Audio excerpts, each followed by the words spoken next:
It is not calm. It just looks calm. Right now, the Atlantic is sitting quieter than it has sat in almost 4 decades, and every single meteorologist watching the satellite loops knows exactly what the silence usually means.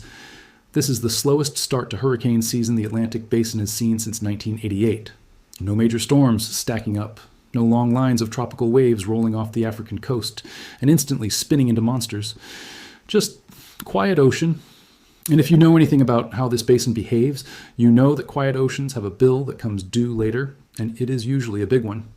Stick with me, because by the end of this video, I'm going to show you the exact mechanism sitting underneath the ocean's surface right now that meteorologists believe is about to flip this entire season on its head.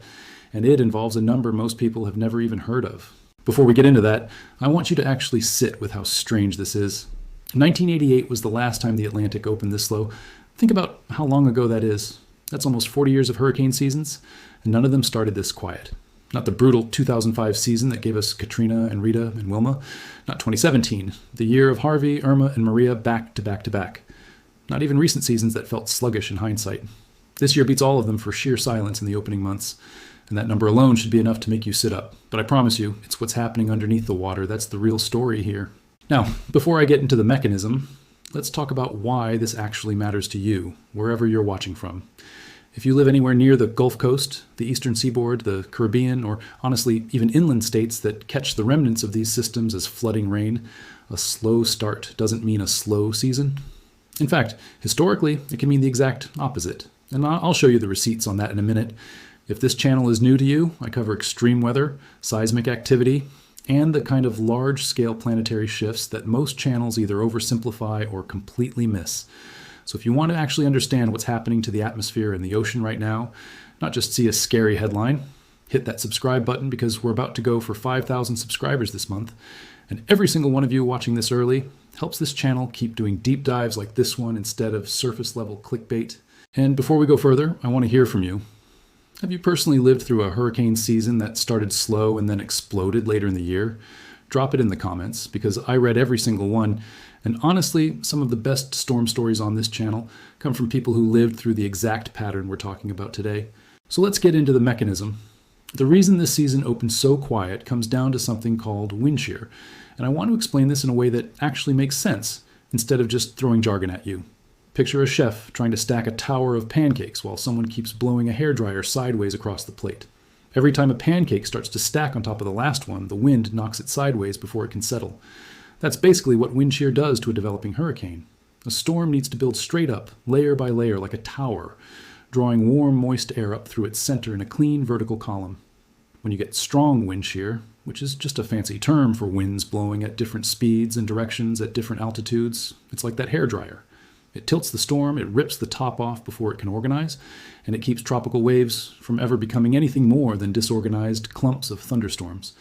That's exactly what's been happening across the tropical Atlantic for the first stretch of this season. Strong shear, hostile upper-level winds, and dry air pushing off the Sahara have combined to choke off development again and again. Here's the part where I have to be straight with you, because this channel isn't about hype, it's about facts. Even when the facts are less dramatic than the headline. A slow start caused by shear is not automatically some ominous sign. Shear happens most years, to some degree.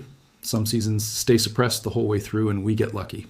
So if that were the whole story, this would just be a mildly interesting stat, and nothing more. But that's not the whole story, because underneath all of that wind, there's a second number that tells a very different story, and it's the one number that actually worries the people who study this for a living. That number is ocean heat content. Not just surface temperature, which is what gets reported on the news, but the heat stored in the deeper layers of the ocean, sometimes down to 60 or 100 meters. Think of the ocean like a battery. Surface temperature tells you how warm the top of the battery feels to your hand. Ocean heat content tells you how much charge is actually stored inside it. And right now, across huge stretches of the Atlantic's main development region, that battery is sitting at levels that are near record highs for this point in the year. That heat isn't going anywhere. It's sitting there, waiting. Here's the analogy that makes this click for people. Imagine a pot of water on a stove with the lid on. You've got the burner cranked all the way up, but there's a fan blowing directly across the top of the pot, so steam keeps getting swept away before it can build pressure under the lid.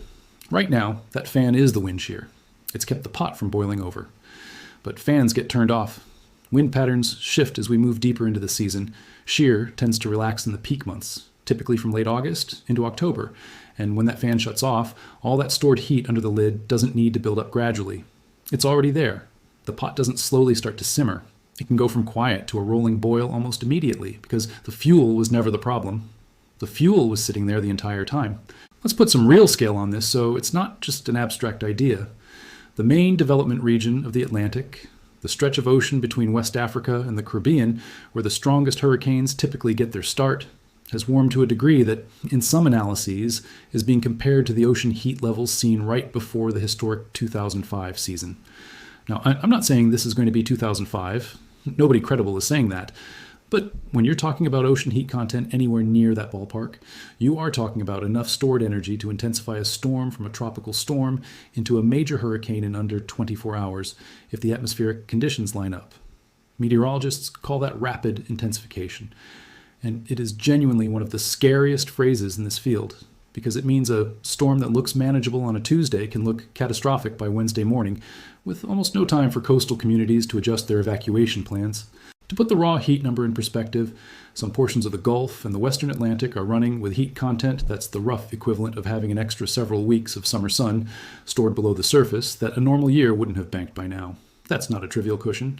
That's jet fuel sitting in the tank, waiting for the ignition.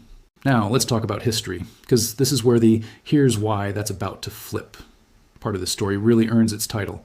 Go back and look at the seasons that opened slow, and you'll notice a pattern that should make anyone living near the coast pay very close attention.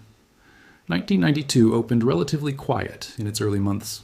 Then Hurricane Andrew formed in August and became one of the most destructive storms in American history. A storm so intense, it single-handedly rewrote building codes across an entire state. 1988 itself, the very year we're being compared to right now, had a slow start and still produced Gilbert, one of the most powerful hurricanes ever recorded in the Atlantic Basin at the time. The pattern isn't universal, and I want to be honest with you about that. Some slow starting seasons genuinely do stay quiet all the way through. But when a slow start is paired with near-record ocean heat sitting underneath it, the odds tilt hard toward an explosive second half rather than a continued lull. That combination, quiet atmosphere over a loaded ocean, is historically one of the most dangerous setups there is, precisely because it lulls people into a false sense of security right up until the moment it doesn't. I want to pause here and directly address something, because I see it in the comments on every single video like this one. Some of you are going to say this is fear-mongering, that channels like this one just want you scared, so you keep watching. So let me be completely transparent about what we actually know versus what we don't. We know shear has suppressed storm formation so far this season. We know ocean heat content is running high in the areas that matter most. We know historically that combination has preceded active back halves of hurricane seasons. What we don't know, and what nobody can know with certainty this far out, is the exact number of storms, their exact tracks, or whether any specific coastline gets hit. This isn't a prediction that your town gets hit by a specific storm.